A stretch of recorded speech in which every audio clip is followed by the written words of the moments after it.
that's right. We're right here at Sharp Facets Gallery. Must be lunchtime, must be meet me at the diner. And today, our very special guest is Ed Coleman. He is a beekeeper. That's right. We're going to be talking all about bees. We'll be buzzing all around the radio here with you.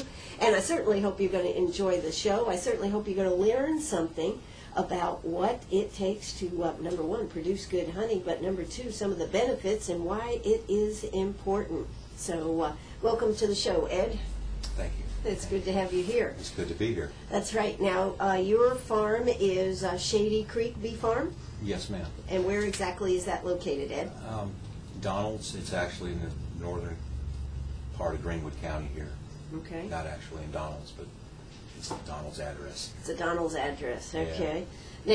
Now, you, of course, are related. You are a brother of Paul that was on the show here a couple of weeks ago. We had a wild time talking to Paul that day, and you told me that Paul was the talker. Paul is the talker.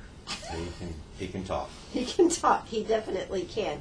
Now, I guess unlike your brother, who knew on the first day of school that staying in school was not something he wanted to do, you stayed in school, and then you went on and were in the Navy, and then the Army, and you took kind of a different path. Yeah, I wasn't real sure what I wanted to do, and got out of high school, went to college for a year, and started talking to some people, and ended up at the recruiting office. So times got hard, you know. Yeah. Well, was it a good choice for you? Oh, it was a great choice for me. Yes, ma'am. It sure was. All right. It was so great that you were in the Navy, and then you went on and signed on to be with the Army. Right. I got out of the Navy after the first Gulf War, and they were doing quite a drawdown at that time, and wanted to stay in the reserves and naval reserves, and they weren't taking anybody in there either. So I basically went home. About 9 months later, I had an Army recruiter call me, and I told him I really wasn't interested in going back to boot camp and everything again, because I'd been a senior enlisted in the Navy. He said, "Oh, no, we're going to put you, we've got your record here, the Navy's already sent it over to us, and we want you to come on." I said, "Well, I'll come check it out," and I did, and lost my mind and signed up again, so. Well, it must have been pretty good. Let's see, 9 more years, or how many more years? 9 more years, yeah. So, got out again. I won't do it again. You won't do it again? No. Well, it looks to me like I don't think you're ever too old the way they're going here with the Army, although I think things are about to change, don't you? Because we're bringing so many home, there'll be a less need. Right, and they're having the budget cuts and, all that going on, so I'm sure they're going to draw it down again, kind of like they did after the first Gulf War. Sure. Start drawing down the number of men they keep. Absolutely. So now you are, you are married. Yes, I am. And you were telling us before we went on the air about Linda here, your wife. What did you say about her so that we can have this recorded here today? Oh, I knew. I said she was the smart one. Okay, well, there you go, Linda. We've got that recorded for you. She happens to be sitting right here in the studio with us. And, of course, you have 3 children that are ranged, let's see, from 28 to 19. That's right. Yeah. So what are they doing? The oldest is living down in Venice, Florida, and she's working for a battery company. And Caitlin, the middle one's going to be a senior this next year, and she goes to college in Central Florida. And Rachel's going to junior college in Sarasota County. Wow. Yeah. You must be proud. Oh, yeah. All right. So, if everybody's down there in Florida, how did y'all end up here in Donald's? I bought property up here back when I was still in the military. Paul had moved up here. My dad was born in Ware Shoals. We had a lot of relations up here, so it was kind of natural to kind of migrate back this way. He came back up this way for work at the time, and I was just hopefully having thoughts about having a place to live when I got out of the military, someplace a little quiet, and bought some acreage. So that's what we've done. That's what you've done. Now, let's see, you built a cabin there, and then why bees? How did you get into bees? Well, I was always interested in bees. I had a friend that had bees down in Florida, and always watched them work them. I never owned any, but I always said to myself, if I ever had, a place to keep bees, I would do it. And actually, I met Donna Boozer.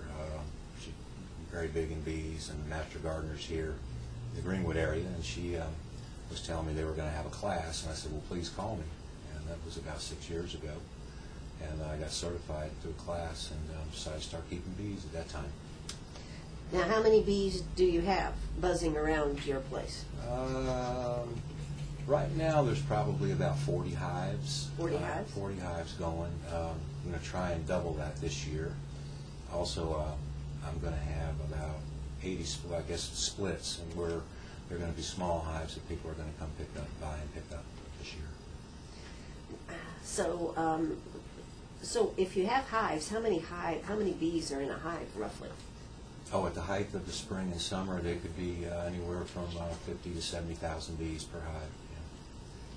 That's a good hive. Do you wear all that stuff that they show people wearing when you're working with your bees out there? Sometimes. Sometimes? Usually it's too hot, and I'll be running around out there with shorts and flip-flops on, and but I always wear some kind of eye protection. Do you worry about getting bee stung?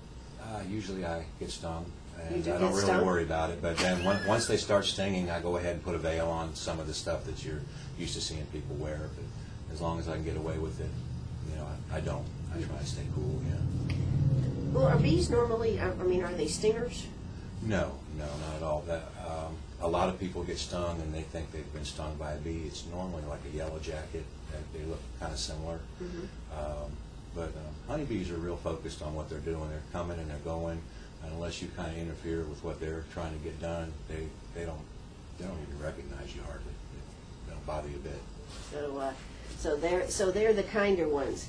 But then there are other things to talk about with bees, like why we may be losing some of our bees, what they've come up with, how to get started in bee farming, and the benefits of local honey versus the honey that you end up buying in the store.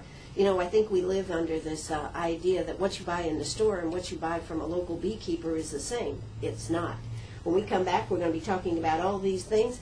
Plus, I want to ask about killer bees right here on WLMA, right here in Greenwood, South Carolina. So you got to stay tuned. Don't go away. Hey, and if you've got a question for Ed, don't hesitate to call us. Give us a call, 229-7984.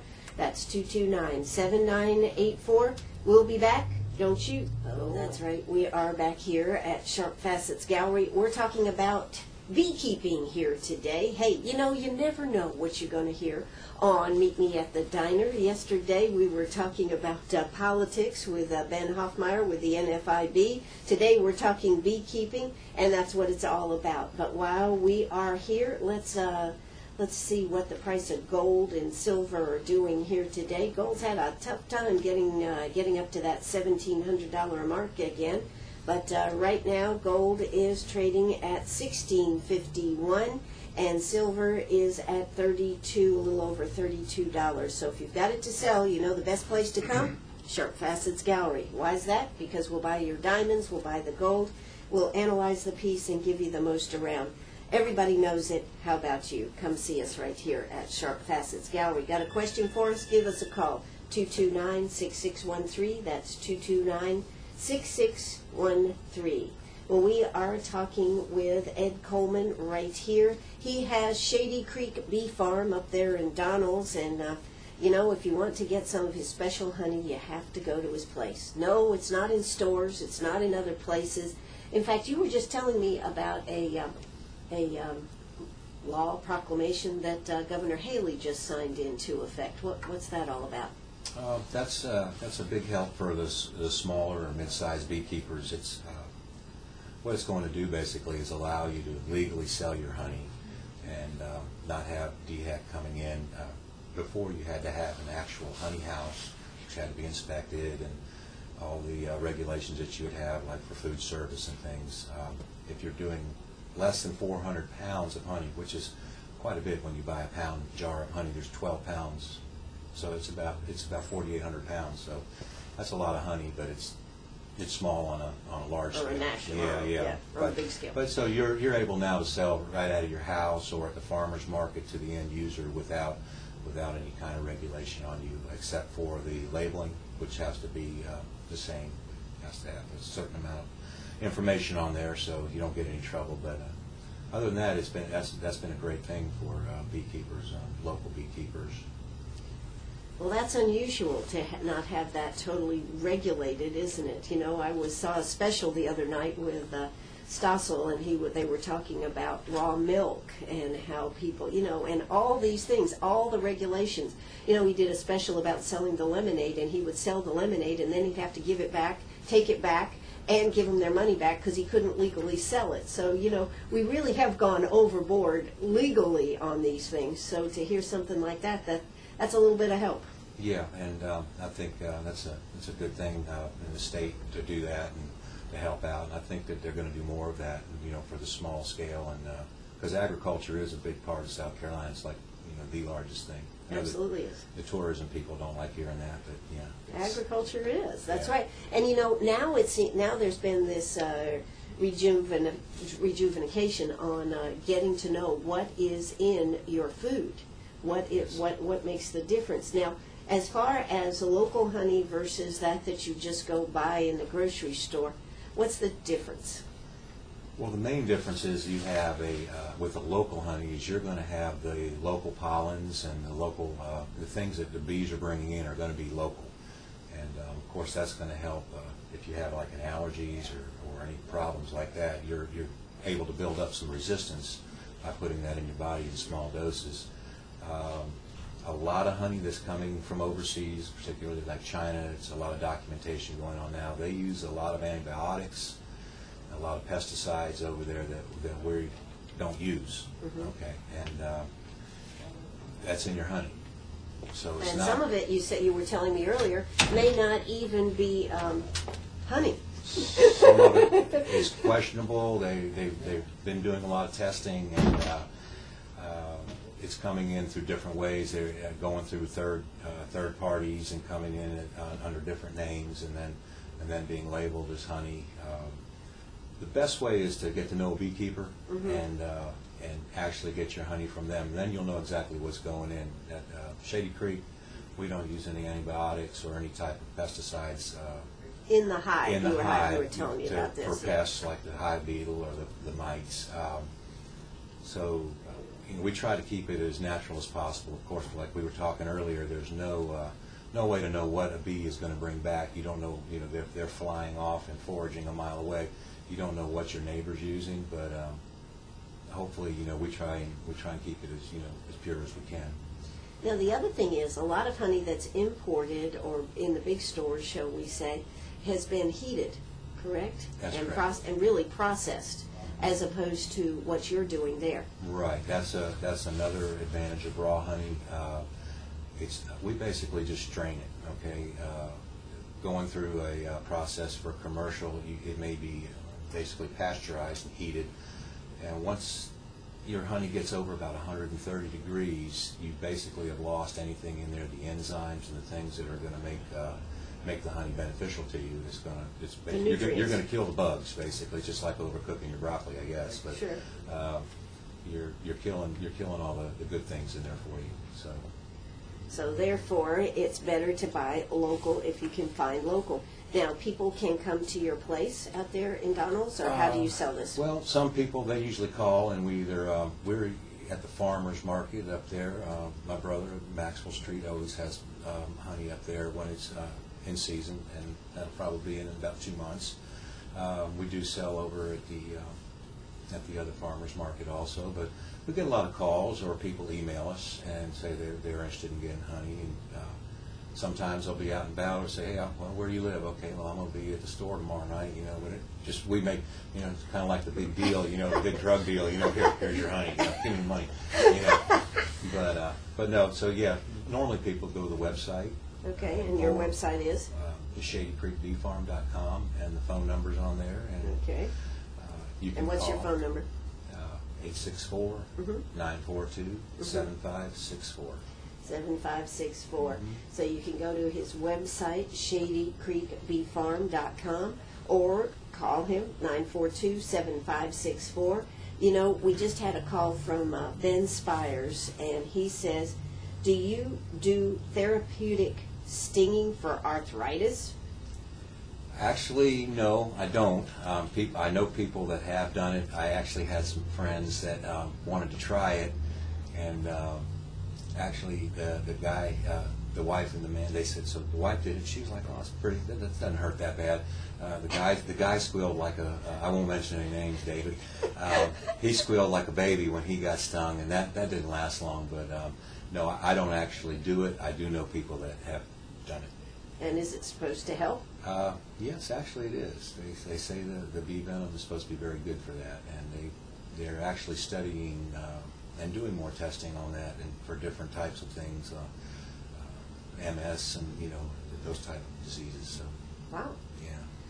It is amazing what you can find in nature. And when we talk about all the chemicals and the things that we use from doctors and over-the-counter stuff, it is amazing. I always find when I'm feeling a little puny, shall we say here, that if I have a big cup of tea or I have a sore throat, big cup of tea and a big dollop of honey, I seem to get better.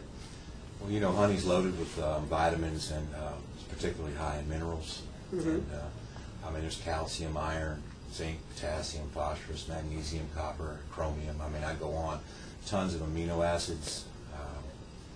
Sounds like you don't need your vitamins if you're taking honey. Well, honey's actually the perfect food. If you had to have one food to live on, honey would be the one probably. And the other nice thing about honey is it never spoils. They found honey in pyramids in several thousand years old, and somebody tried it.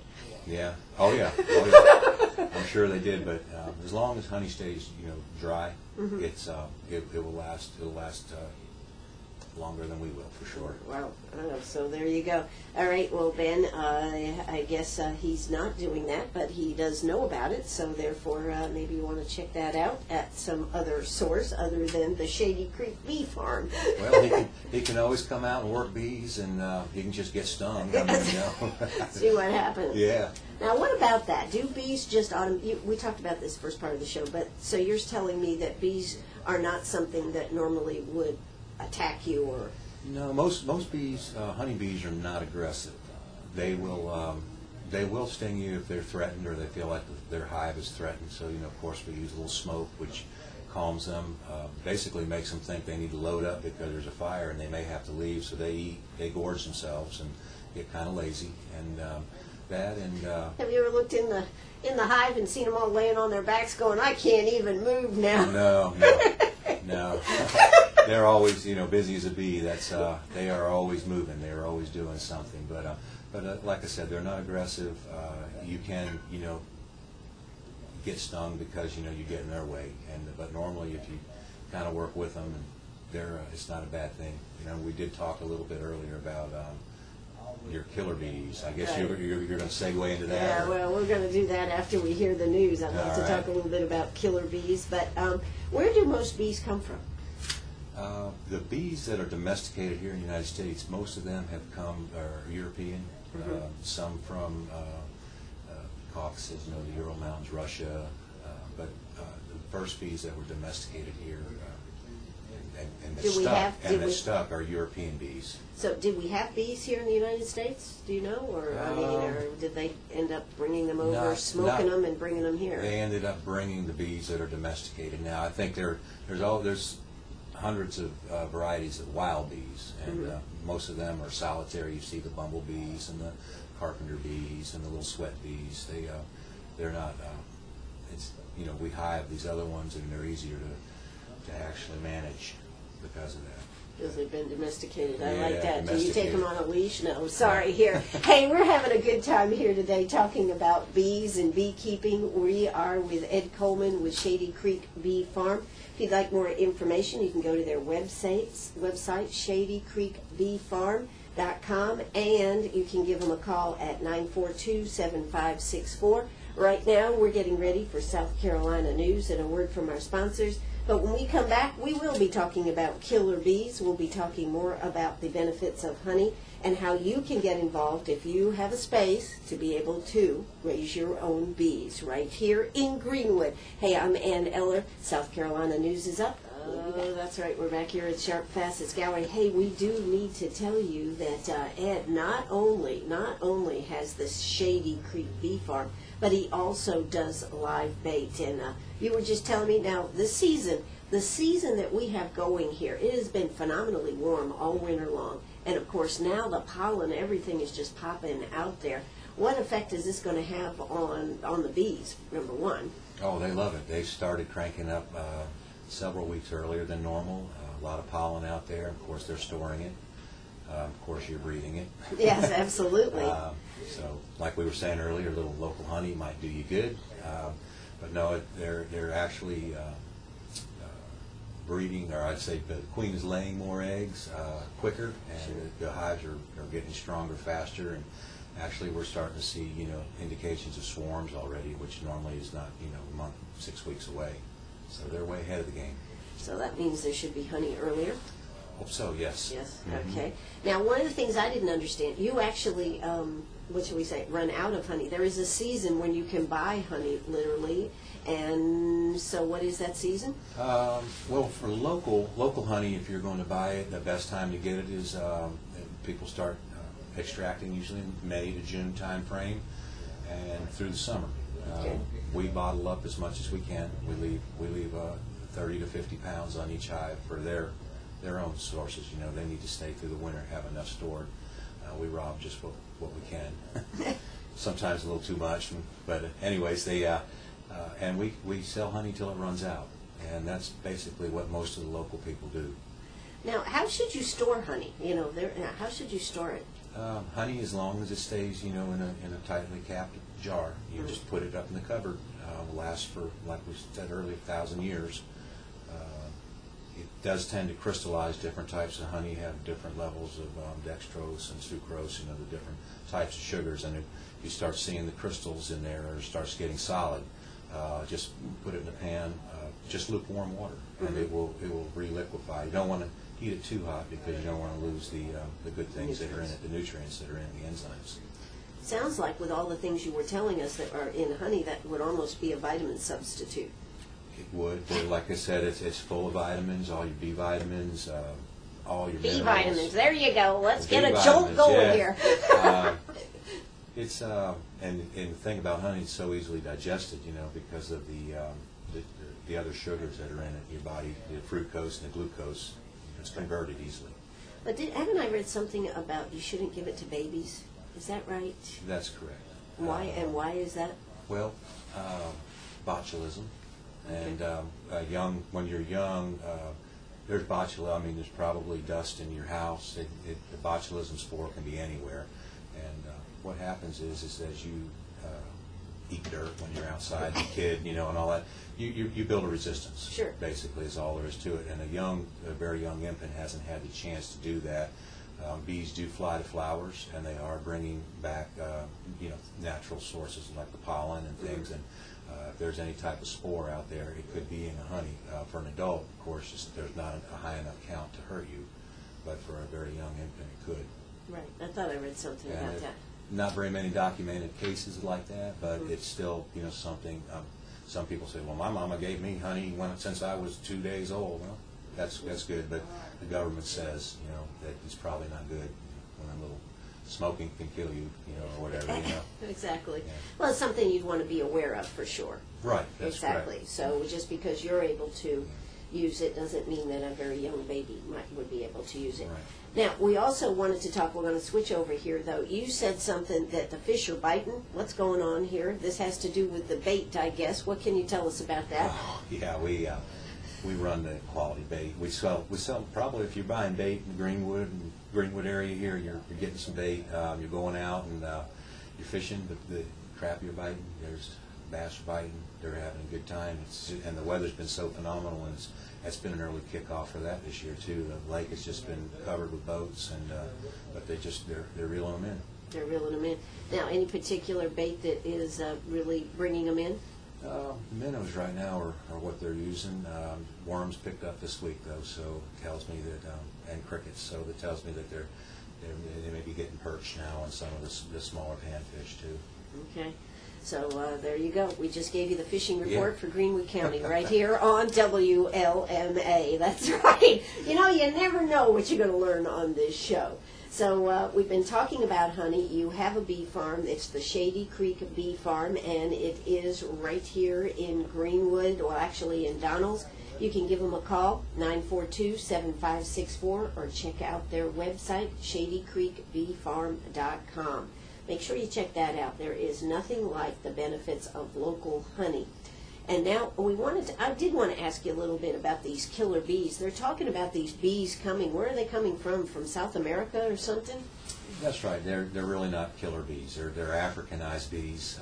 They're very similar to the bees that we raise. They're just actually to the eye, naked eye, you really can't tell a difference. They're a little bit smaller. The difference. But they are worried about them coming across the border and coming up into our country. They started out, what they wanted to do was find a bee. It's kind of like the killer tomatoes. Yeah, right. They came from Africa, I think in the 50s, into South America, and they were looking to breed that bee with the domestic bees there, like we have, and because they're quicker and they split faster, and they do a lot of things different from the regular bee, but they're very similar.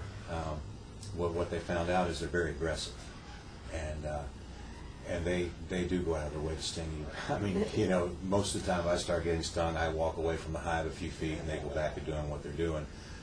Africanized bees will chase you up to a quarter mile.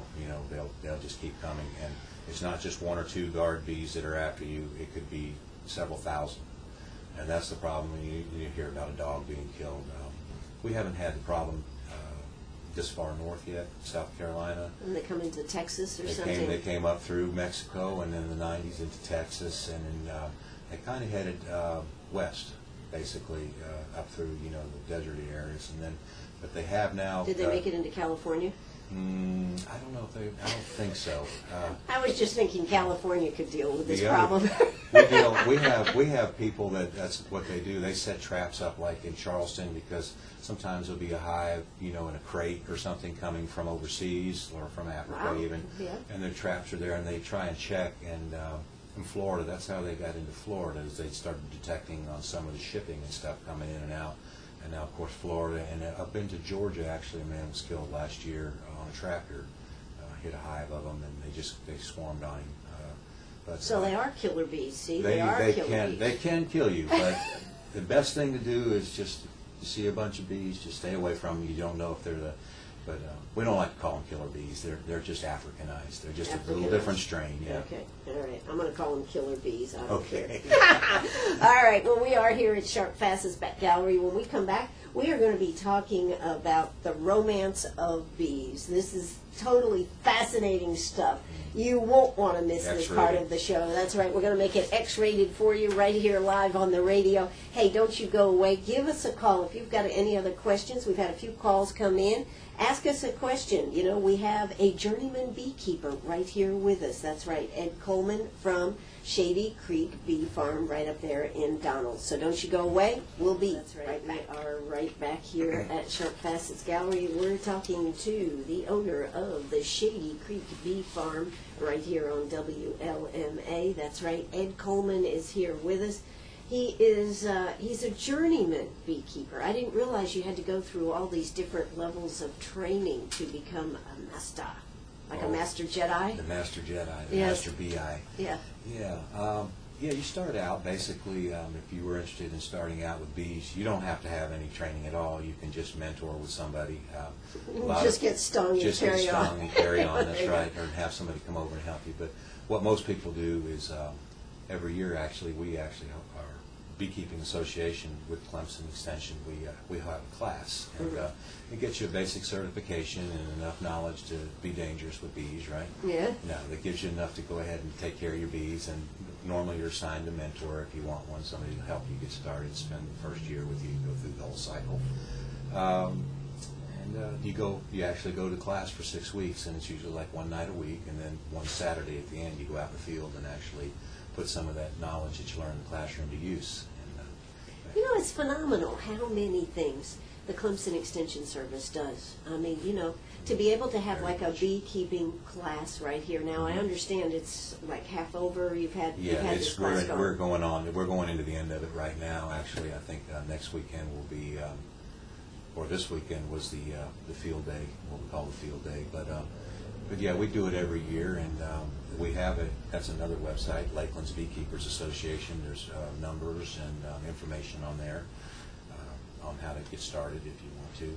Or if you're having a problem. Doesn't that also have a problem with bees or something in your area? If you see a swarm or you're concerned, there's bees in your wall or something, we do bee removal, and there's several of us that will come out and take a look and see what's involved in destroying your house. Yeah. Well, you've seen stories where I've seen some where they have literally taken over the house. They have. We took a wall, a guy was re-siding his house, which was nice because he was already pulling the siding off, so we didn't have to replace anything.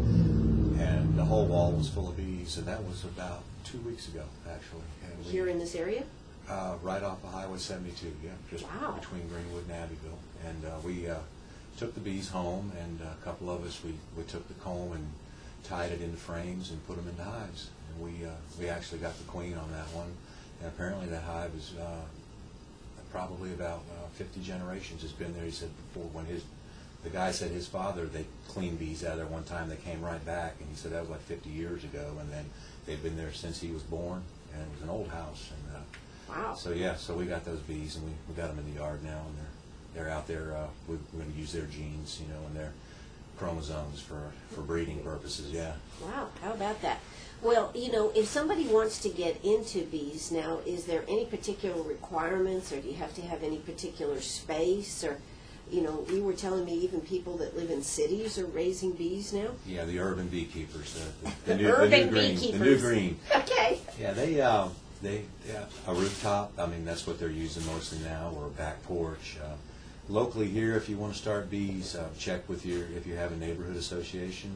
Make sure that there's no problems there, and then you can either call somebody on the website or just check if there's any new ordinances or what part of town you're in. But normally in this area, there's no problem keeping bees. They may have a limit depending on Abbeville, McCormick, Greenwood, however. Maybe you can only have two hives of bees on a lot or something. If there's and you have to be 25 feet off the property line, I think, something like that. They have little things like that, but there's no problem actually having the bees. You just have to check and Just see check what you and can see have. Yeah. Now, how much honey will one hive produce for, like, if it's a family that wanted to raise it? One hive, it just depends a lot on the nectar flow. Locally here, though, I mean, you can expect anywhere from 30 to 60 pounds of honey. That would be enough for a family, wouldn't it? Oh, yeah. 60 pounds is 5 gallons. Probably give some for Christmas or birthdays or something. 5 gallons of honey, sure, yeah. Wow, that's pretty lucrative then, isn't it? Just from one hive of bees. What do you have to do to take care of the bees? Well, they need to be managed because we do have we have little beetles that get in there, and need to keep an eye on them and just make sure that they're not overrun with some pests like the moths. The wax moths will get in there and try and lay their larvae in there. Everybody's trying to get work off the other one, kind of like people, But there's not a lot to it. I mean, they do take a little time, and they do need to be opened up and looked at once in a while. And there comes a point where you can open it, and in about a 3-minute inspection, you know what you got. So it's not like you got to be out there all day on a couple of hives. Wow. Okay. So pretty much, hey, listen, we just had somebody call, Julene Windsor. She says, I have bees in her parents' outbuildings. What would be the number? You actually do some of this, removing bees? Yeah, they can, and depending on where she's at, we have a guy, Lawrence, and like I say, Abbeville, McCormick area, or myself, and if she wants to call the number, and I'll talk to her, and we'll get somebody to come out and take a look, because we'd like to have a shot at trying to remove them before they actually get sprayed and killed. Absolutely. So I guess she could call you? She can. All right, that number's not Julene, that number is 942-7564. That's 942-7564. And you said the website for the Lakeland... LakelandsBeekeepersAssociation.com. Has a lot of good information and people that you can call right there. So make sure you check that out. But you can call Ed right here, 942-7564. Don't try calling him now. He's on the air with us right here at WLMA. All right. Well, we wanted to talk a little bit about the sex lives of bees because, it just sounded so interesting when I was reading this. They have the wedding flight, I mean, the mating flight, the nuptials. Oh, yeah. Let's talk about this now, Ed. I mean, you know, I want to get details here today. You want the dirt. Well, I mean, why really do you raise bees? Is Yeah, the question. Okay. got to learn somewhere, right? Right, yeah, that's what they say, the Yeah. birds and the bees. Hello. Right. Well, it is true that when a queen is hatched, and she of course is not fertilized at that point, she's going to take. Does she know she's a queen when Oh, she's she knows born? she's a queen. All of the bees. She has a tiara, right? Oh, she's much bigger, Okay. and you can. She definitely looks different, and but all of the bees in the hive, the worker bees, are all female. Okay, and the, Well, just doesn't that sound logical? The Yes, women yeah. are the worker bees. right Yeah. now the drones are the boys. Okay, Yes. and they don't do a whole lot. Their whole purpose in life is to mate. Okay, in the meantime, they're. Not much difference in the world here, folks. Go ahead. all right. I knew we were going to catch it on this one, but Okay. So, but anyway, so it's the guys are born, and they pretty much just hang out in the hive, and they're fed and pampered, and they're like I say, until Sounds like a they'll science. take off. They'll take off and fly every day, and they go to what they call a drone congregation area. It's kind of like the local pub. The guys will kind of hang out, and they'll just fly around in a big group up there, and they'll look for a queen.